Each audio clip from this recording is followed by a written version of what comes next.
In this video, I'm going to be breaking down the step-by-step guide on how you can create a fail-proof Turo fleet. Now, when you're a Turo host or when you're somebody who's interested in getting started with Turo, there are a number of different business models that you can pursue. Co-hosting, which is the business model of managing other people's cars. You basically operate the cars while your investor supplies them. You can do high-end luxury business model of buying exotics and luxury cars and renting those out. Or you can sort of go the traditional rental car strategy, which is financing newer cars and having them in a rotation where you sell them after a few years.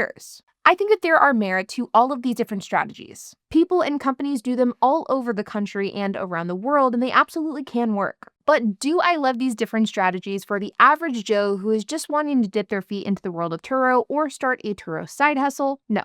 But that topic is going to be for another video that I do have planned here soon. But before we dive in, I do want to remind you guys, I have my course, the Car Sharing Masterclass, which you can access for $100 off using the code OFFER100. This is a robust, in-depth course that teaches you everything that you need to know about car sharing. In fact, I am so confident that this is the most in-depth course on the internet when it comes to car sharing that we offer a robust 30-day money-back guarantee, no questions asked. We have a bunch of documents and resources, over 7 hours of course content, and we update it at minimum every quarter, with larger new iterations being released constantly, and all current course members get those new iterations whenever they're released. Again, you can use the code OFFER100 and the link is down in the description below. Now, as I mentioned a moment ago, I do have a video planned for the future where I will go over some of the different business models that you can explore with the Turo fleet.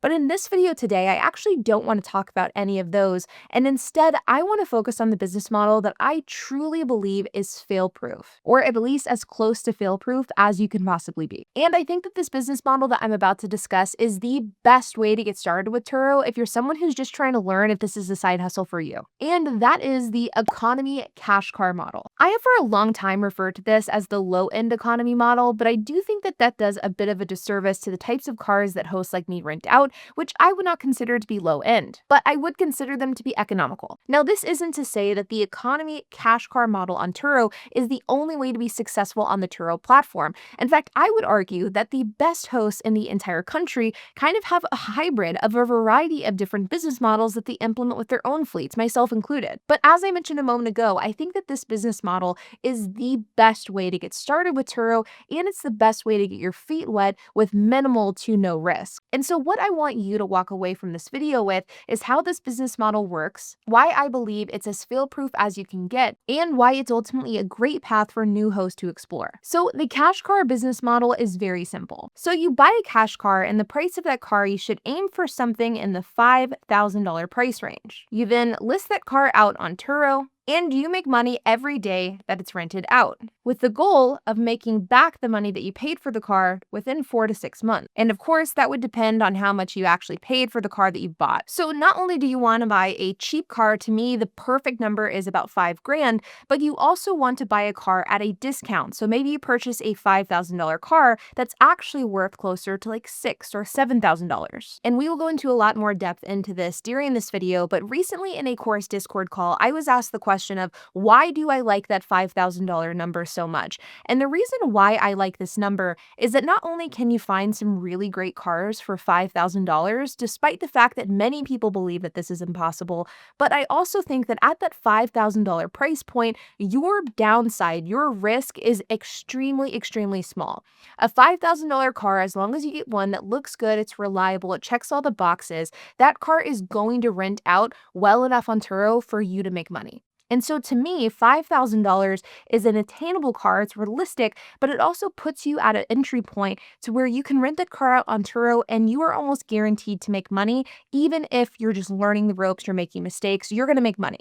So that's kind of where that $5,000 price point comes from. But let me give you a real life example just so that you can see it for instance. And this is with a car that is actually in my fleet, and it's one that I bought relatively recently and put it on Turo. This is my 2017 Hyundai Elantra GT, and I bought this car for $4,100 back in January. This car was actually purchased for $3,300, but it needed some work, so $4,100 was the out-the-door cost once everything was said and done. Now, before anybody says anything, I already know what some haters are going to say. Yeah, but it's a Hyundai, the engine's going to blow, it's a piece of crap. Believe me, I already heard all of this on TikTok whenever we posted a video about about it a couple of weeks ago. And while this may be true with some older Hyundai's reliability has drastically improved over the years. And the Hyundais that I buy are ones that qualify for the rod bearing warranty extension, which is basically an extended warranty on Hyundai engines due to a class action lawsuit that the brand had. And if you have a Hyundai that qualifies for this rod bearing engine warranty extension, then that means that you could get a free engine if your engine blows. And believe me, we make sure to do our due diligence that every single Hyundai that we buy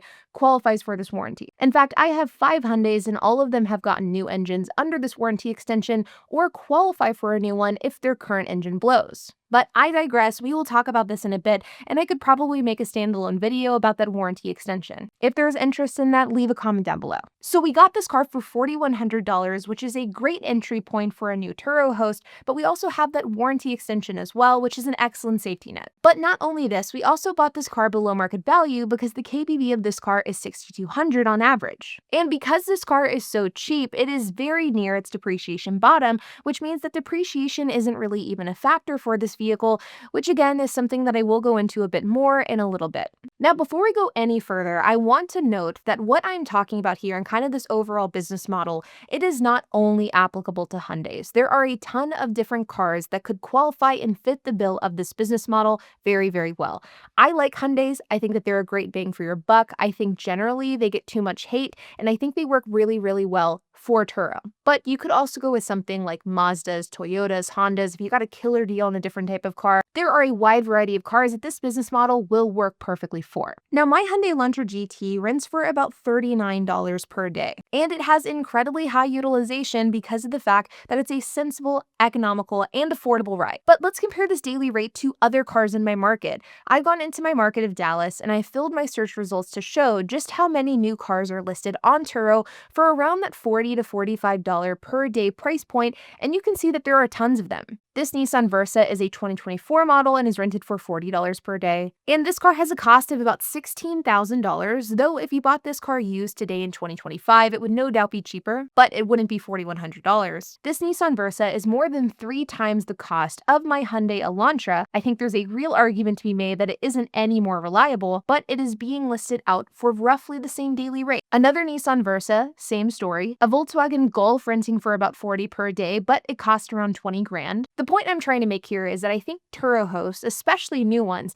think that if you buy a newer car, that car is inherently going to rent better for a higher price, and it's going to make you more money. But I think that this line of thinking is not always the case, and it is especially not true in this economical segment. A newer economical car is not going to rent for that much more than a cheaper economical car, despite the fact that the cost difference of those cars can be dramatically different. There are a lot of cars in the $5,000 to $20,000 price range that all rent for around $40 per day on Turo. And with the economical business model, the idea is buying closer to that $5,000 range than the $20,000 range because it's all about the return. So again, I want to emphasize that the foundation of the economical business model isn't just to buy the cheapest piece of crap car that you can find. It's about buying cheap, economical, and most importantly, reliable, because nothing's worse than an unreliable car, renting that out as long as you can find a car with all those components, and then rinsing and repeating. To make this business model work, you must have all 3 of these components. And the reason why I dub this business model as a fail-proof business model not only comes down to the fact that your cost of entry as a Turo host is relatively low and thus your risk is mitigated, but it also comes down to the fact that these types of cars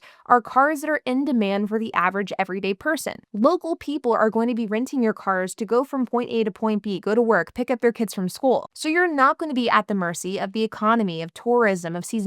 Because your car is cheaper, you will get more long-term consistent renters. And because you buy the car at its depreciation bottom and you purchase it at a discount, you can own the car and sell it a year, 2 years, 3 years later, and you won't lose any money off of depreciation. And if you do lose money, it's going to be a small amount. For example, if I needed to sell my Hyundai Elantra GT tomorrow, I could sell it for much more than what I bought it for. Or if it got totaled on a rental next week, I would get paid out significantly more than what I bought it for based off of the way that Turo values vehicles during a total loss, all of which is taken into account whenever I buy my cars. And And this puts you into a position where you can give Turo a try and see if it's a business model for you without having to worry about depreciation. You have low overhead because you purchased a reliable car. And because of all of these things, you can get started with Turo with virtually no risk. This business model is extremely recession proof, and you can see if this is something that's for you. And so this is how my business model works, and it truly is, I think, the best way to get started with Turo, and I think it's one of the few ways to get started in a truly fail-safe way